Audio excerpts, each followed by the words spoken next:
Yo, this is W Soul 13 bringing you Raid Shadow Legends. And today we're going to be having a brief discussion on the 10x event. And like Helicath, I mean, it's got to be on everyone's minds right now, right? Helicath, like, is it the second coming of Under Priest Brogni, right? The Mytha. We'll talk about that right now. So, of course, you always avoid looking at the left side of the screen when you're doing 10x. Like getting a 10x legendary, almost impossible, practically impossible for FTP low spenders. The 10x on the epics are, a reasonable gamble to go for, but at a very specific stopgap, in my opinion. So who are they giving us tonight? Today, this weekend, we're getting shield buffers. And Logic Falconheart, he's good for Scarab King. He does have the magic 2-turn duration, 2-turn cooldown. So the same duration as cooldown for the shield that you need to cover yourself for the whole fight for Scarab King. He does have it. Melga is proven to carry your team all the way through our Doom Tower. Burangiri can solo Bomal 50, I think, is this tops. I don't know anybody that's broken Bomal 90 with Burangiri. But yeah, so that's basically it. What do you think about that? Well, and I think, who's this one? Scathix? Yeah. Like, Scathix is not that great. Yeah, he has the block debuff on all allies for 2 turns. Remove all debuff, then places. I don't know. Removes all debuffs from all allies, then places block debuff. But it's a 4-turn duration. It's kind of hard. 4-turn duration. 4-turn cooldown, 2-turn duration. He's gonna have to be run 4-3 to be good for Clan Ball. So a little bit not that great as far as champs go. Logic Falconheart though does have decreased attack on his A1, if I'm not mistaken, right? He does? Yeah, he does. So definitely that will be one reason to try to gamble for a Logic Falconheart. And then they have Valk on the list, obviously. Archbishop Pinthroy, somebody they gave away. Who's this guy? Beauregard? Oh, it's one of the new increase resist people. And then, is this Blinds here? Yeah, it's Blinds here. So, in my opinion, hard skip. Definitely skip. I mean, if you're really that hard up for a decreased attack, you could gamble till you get an epic off your ancient shards. I don't see that as a problem. But let's talk about Helicath.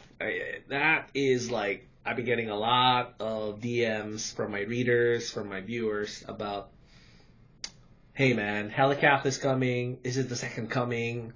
Is this the second coming of the Mytha and Under Priest Brogni? And I think the short answer is, of course it is. Like, if you just look at the stats plainly and the way they describe the champ.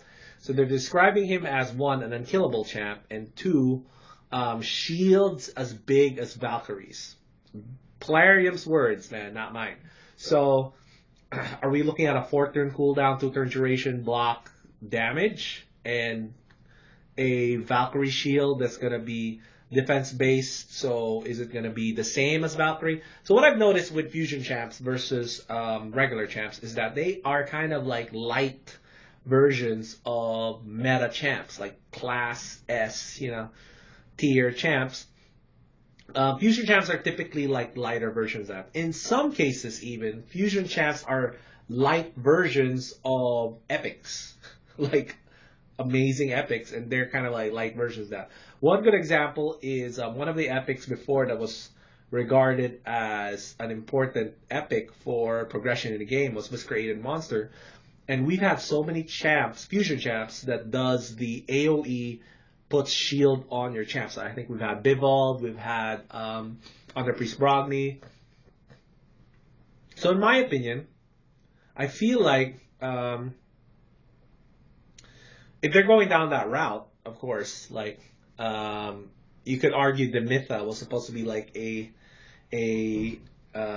fusible version of Maneater without the block debuffs.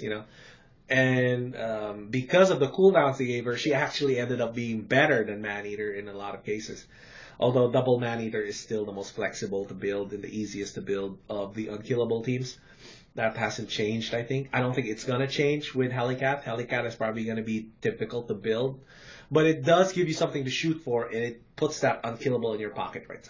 So this isn't going to be all about Helicath because, one, we don't have his full stats, and two, we don't know the cost. So no full stats, no cost.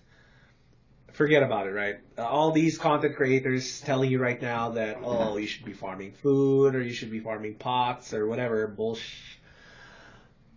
I feel like that's not really the way to go. The way to go is you have to look at your shards right now.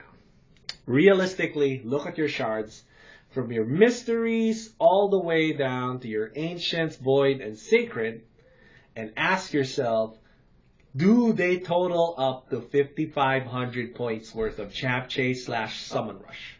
Because that's how much they ask for with Underpriest Brogni and with Dimitha. And that is if they keep the price the same. If they up the price, let's say the way they upped it for the regular fragment fusions, which usually run somewhere between 1,200 to 1,750 points to 2,200, 2,500 points.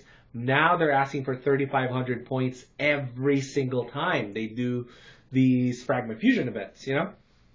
So are they going to do the same thing? It's going to be a rate hike. And it's very possible. So that has not been talked about by the content creators because how would they talk about it?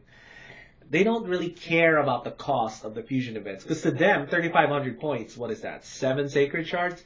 That's practically nothing. A lot of them open 7 sacred shards on a 10x, you know? Right? But for us, 7 sacred shards is a lot of shards, you know? That is a lot of shards.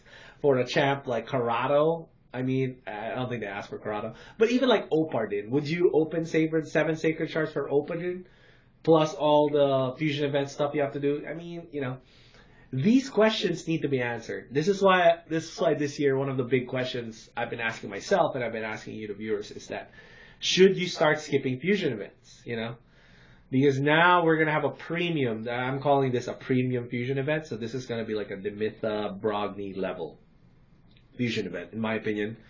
If they give it to us for free, the way they did Tatura, oh man, major props to Plarium if they're going to give this fusion away for free, you know? I mean, I don't see that happening. It might happen. I don't see it happening. I think all these events this week is just for the quote-unquote 13th Plarium anniversary. So I think we're going to have to put the code in, right? Because that's kind of a thing. Let's put the code in. 13 years Plarium, I think, is the code. We're going to go 13, capital YERS, RS, capital PLARIUM. 13 years Plarium, and that should be the code right there. And you get a little bit of rewards for your goodwill. So there's like, it only lasts 6 days. Maybe I shouldn't have cashed that in yet because I should have waited for the fusion event. But honestly, I still have some multi-battle in the bank, so it's not really that big a deal to have multi-battle in the bank. And then XP for 3 days. I don't know. 6 days to go. Maybe I should just cash that into it in case I forget. But whatever. We're just going to keep that there. So yeah, the question you should be asking yourself right now. Ask yourself if having the shards to open for Helicath is a thing for your account. And if it is, go for Helicath. The flip side of that is, remember, you may have missed Underpriest Brogni or Dimitha last year. Did you miss Underpriest and Dimitha last year? You know? So that's how you should look at this event, honestly. So the people that are so anxious that, oh man, I tried so hard. I tried so hard to save up for this event and I'm going to come up short, you know. Think about if you missed Dimitha last year. Think about if you missed Tatura last year, which was basically free. Think about if you missed Underpriest Brogni. Or even Iron Brago last year, who I think you could have gotten for a very reasonable number of points from Summer Rush. I think something like 2,000 points maybe. It was a very reasonable number. I think anybody could have gotten him as well. So that's how you should think about it. If you miss Helicath, well, tough luck, but if you play the game long enough, you're going to get another Helicath, or another Underpriest Brogni, another Demytha. It's going to be in a different look, right? Different look, different skill set, but it's going to be the same thing where it becomes an archetype on its own. So Demytha is an archetype on its own, Brogni is an archetype on its own. It looks like Helicath is going to be an archetype on its own. It depends.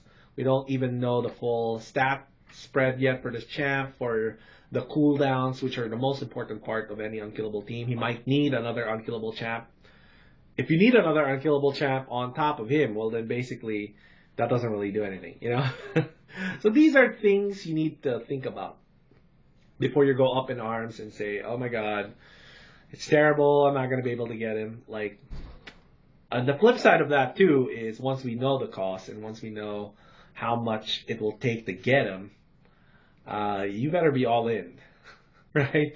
So it's kind of like a really interesting dichotomy because it's going to be split both ways. There are going to be people that won't be able to get him, and there are going to be people that can get him, even just barely, and they should try to go to zero, try to get him. I think it's leaning more towards there. We'll see.